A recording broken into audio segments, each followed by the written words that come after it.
القلب إيمانا ويبقى العقل حيرانا يقول اعوذ باللہ من الشیطان الرجیم بسم اللہ الرحمن الرحیم لا یضل ربی ولا ینسا۔ قید موسم سے طبیعت رہی آزاد اس کی، قید موسم سے طبیعت رہی آزاد اس کی، کاش گلشن میں سمجھتا کوئی فریاد اس کی۔ مفتی رفیع عثمانی صاحب کا کلپ شیعت کے حوالے سے کافی گردش میں رہا، یہاں تک کہ ان کو بیان کی وضاحت دینا پڑی۔ وہ دونوں کلپ اپنی مختصر بات کے بعد آپ سن لیں، انشاءاللہ میں ان کو سناؤں گا کہ جو انہوں نے بات کی، پھر اپنی بات کی وضاحت کی شیعت کے حوالے سے۔ یہ کلپ ریکارڈ کروانا کسی کی دل آزاری کرنا مقصود نہیں، بلکہ مفتی صاحب کے علمی دبدبے، وقار، تفقہ فی الدین کے بارے میں بتلانا مقصود ہے کہ ان کا اپنا موقف تو آپ نے سن ہی لیا، اور ان کے ادارے کا شیعت اور رافضیت کے بارے میں موقف کیا ہے، اس سے طالبان علوم نبویہ کو کیا سیکھنے کی ضرورت ہے۔ حالانکہ اس واقعے پر ایک عجیب بدذوقی کا عالم ہے، چہار سو انارکی، افراتفری کا دورہ ہے، انا پرستی اور خود سری کا راج ہے۔ میں خدائی فوجدار ہوں اور میرا فرمایا ہوا مقدس صحیفہ میرا قول ہے، میں ذل سبحانی ہوں اور میری سوچ ملکوتی ہے، فلانے کو عقل کل مانوں اور دیگر جتنی بھی قابل دست دراندازیاں و دست درازی جانوں، میری مرضی میری دادا گیری۔ اب ایک بزرگ کی باتوں پر ادھم جو مچی رہی، جس کے منہ میں جو آیا اگلتا رہا، اور پھر گویا ہر سو گٹر ابلتے رہے اور بدبو پھیلتی رہی۔ ایک طوفان بدتمیزی تھا اور بے تکے فتووں کا بازار جو تھا نا وہ گرم تھا، اور حال یہ تھا کہ مرض بڑھتا گیا جوں جوں دوا کی۔ سیدھی سی بات ہے کہ میں مسلمان ہوں، نبی آخر الزماں میری کل کائنات ہیں، میری سب ہستی اسی کی طفیل ہے، آپ کے گھر والیاں کتاب الہی کی روح سے میری مائیں ہیں، اور ازواج امہات جو ہے نا وہ ماؤں سے بھی بڑھ کر ہیں، وہ ازواجہ امہاتہم، میرے نبی کے دوستوں سے جو ہے نا میرا تقدس کا رشتہ ہے، اور میں حلالی خاندانی مسلمان ہوں۔ اب میری ماں اور میرے باپ کو گالی دینے والا، ان کی آبرو سے کھیلنے والا اور میرے جذبات کا خون کرنے والا میرا سب سے جو ہے نا وہ بڑا مجرم ہے۔ غیور بیٹے کو اپنی ماں کے شاتم و گستاخ کے دھرم سے کوئی غرض نہیں ہوتا، چاہے اب وہ ایرانی ہو یا تورانی، ہندی ہو یا رومی، کافر ہو یا زندیق، توحید کی نفی کرتا ہو یا آخرت کا انکار، وہ تو بس دشمن ہے۔ اور ایک بیٹا یہی سوچتا ہے، کیونکہ وہ اپنے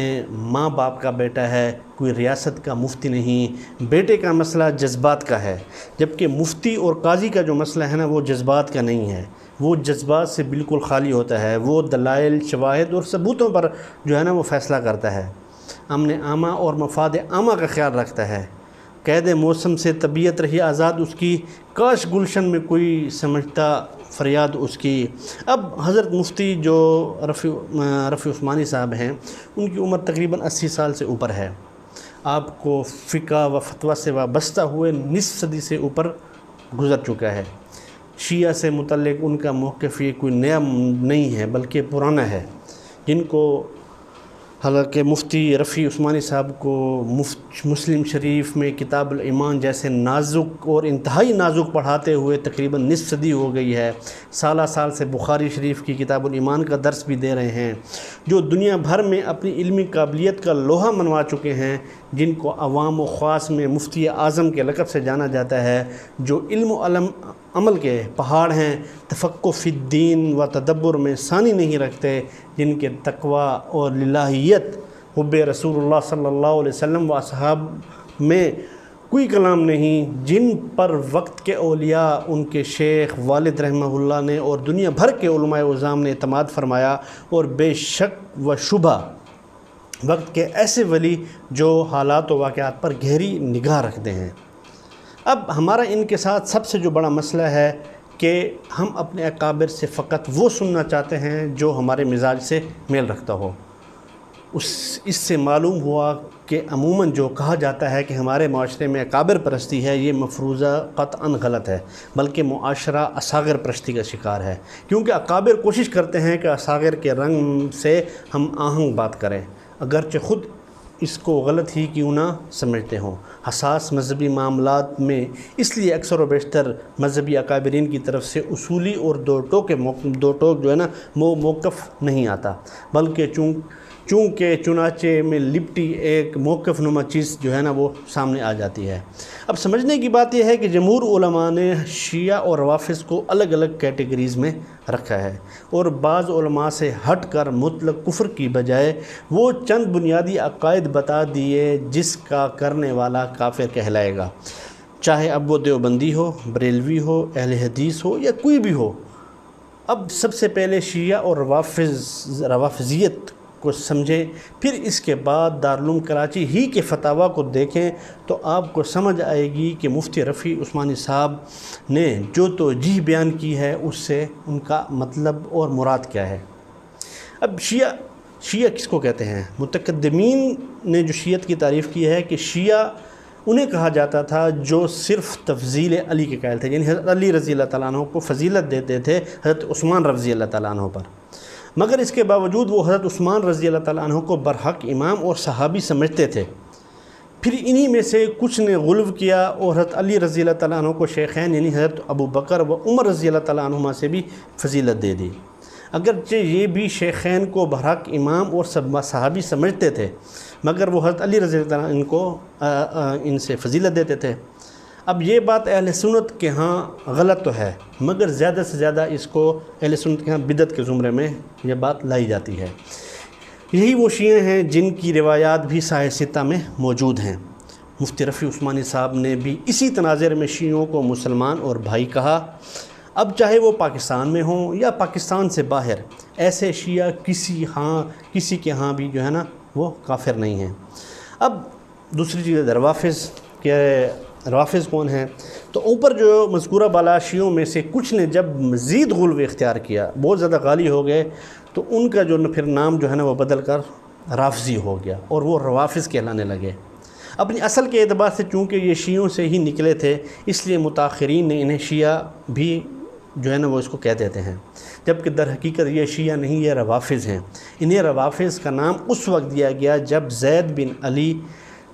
سے ابو بکر و عمر رضی اللہ تعالیٰ عنہما کے بارے میں پوچھا گیا تو انہوں نے ان کے لیے رحمت کی دعا کی، یعنی رحمہم اللہ کہا۔ اس پر کچھ لوگوں نے ان کا انکار کیا تو زید بن علی نے ان سے کہا رفضتمونی، تم نے میری بات کا انکار کیا ہے۔ یہیں سے ان کا نام روافض پڑ گیا، کیونکہ انہوں نے زید بن علی رضی اللہ تعالیٰ عنہ کی بات ماننے سے انکار کر دیا تھا۔ اب یہی روافض تحریف قرآن اور عقیدہ امامت کے قائل ہیں، صحابہ اور شیخین پر سب و شتم کرتے ہیں، ان کی تکفیر کرتے ہیں، ازواج مطہرات پر لعن طعن جیسے باطل اور کفری عقائد رکھتے ہیں۔ ظاہر ہے کہ اس طرح کے کفری عقائد رکھنے والا مسلمانوں کی کسی بھی مکتب فکر کے ہاں مسلمان نہیں ہے، خود اصل شیعوں کے ہاں بھی نہیں۔ مفتی رفیع عثمانی صاحب نے بھی کبھی یہ نہیں کہا کہ روافض مسلمان ہیں، البتہ اب متاخرین اور خود روافض بھی اپنے آپ کو شیعہ کہہ دیتے ہیں۔ نام کے اسی اشتراک اور متقدمین و متاخرین کے اطلاق میں فرق کی وجہ سے پھر شیعوں کے کافر ہونے اور نہ ہونے کی بحث نے پھر جو ہے نا وہ جنم لیا۔ اب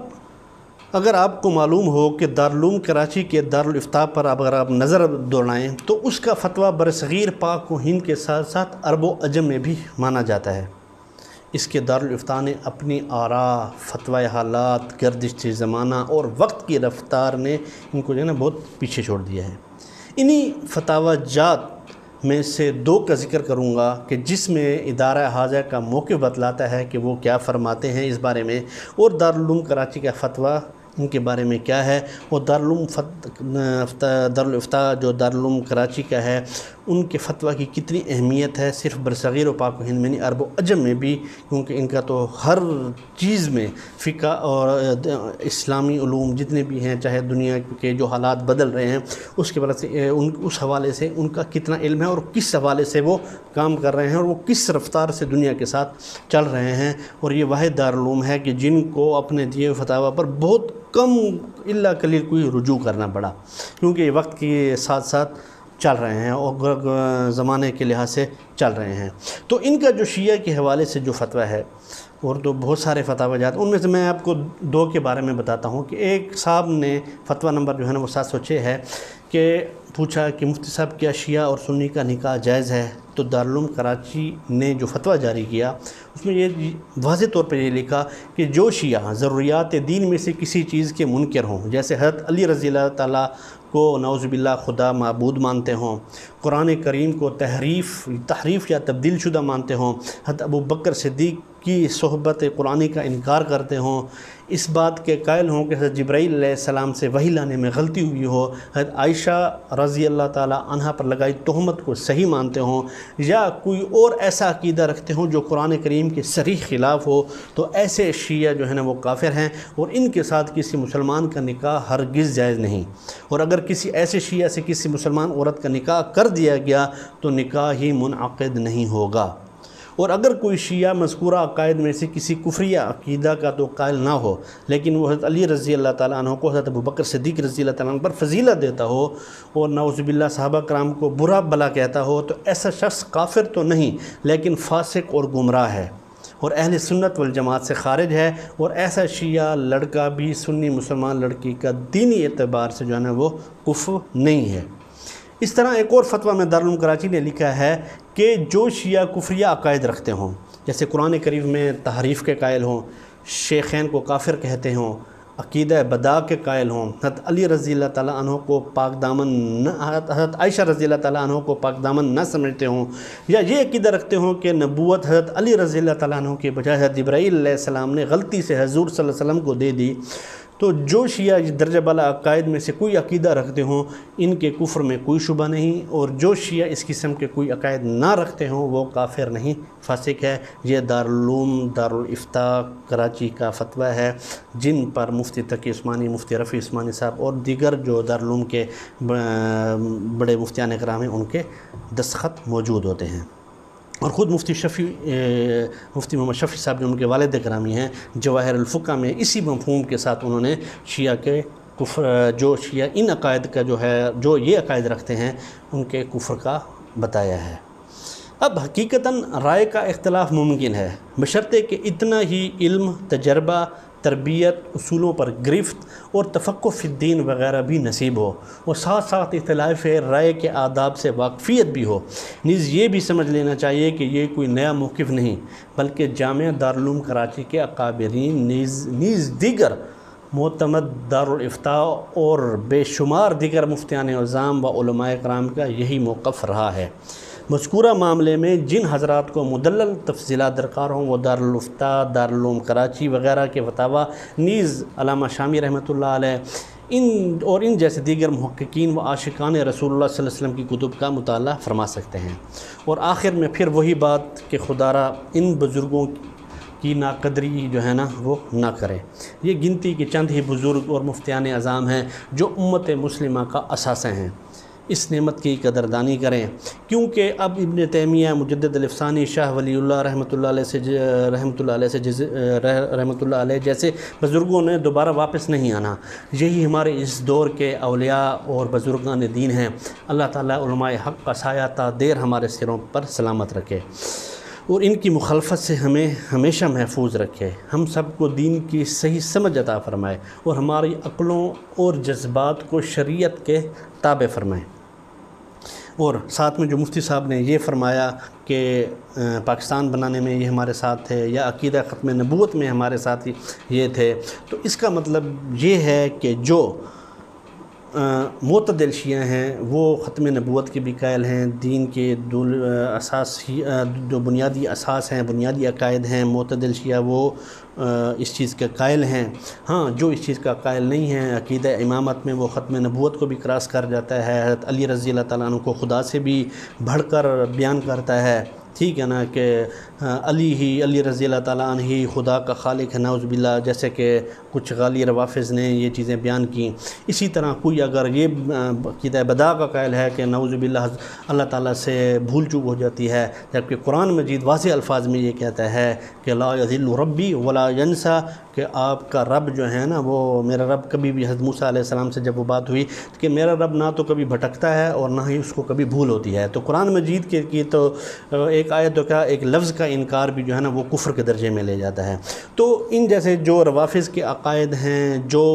حضرت علی رضی اللہ تعالیٰ کو نعوذ باللہ معبود برحق قرار دے دیتے ہیں، تو ان کے بارے میں تو دارالعلوم کراچی کا بھی واضح فتویٰ موجود ہے جو میں نے آپ کو بتا دیا ہے۔ لیکن اگر معتدل شیعہ حضرات وہ موجود ہیں اور سخت موجود بھی ہیں، انہوں نے ختم نبوت کے سلسلے میں بھی علماء کرام کا ساتھ دیا ہے، تو وہ اگر معتدل ہیں، ان کے یہ عقائد نہیں ہیں، تو ان کے بارے میں تو ان کو کوئی نہیں کہہ سکتا کہ وہ کافر ہیں،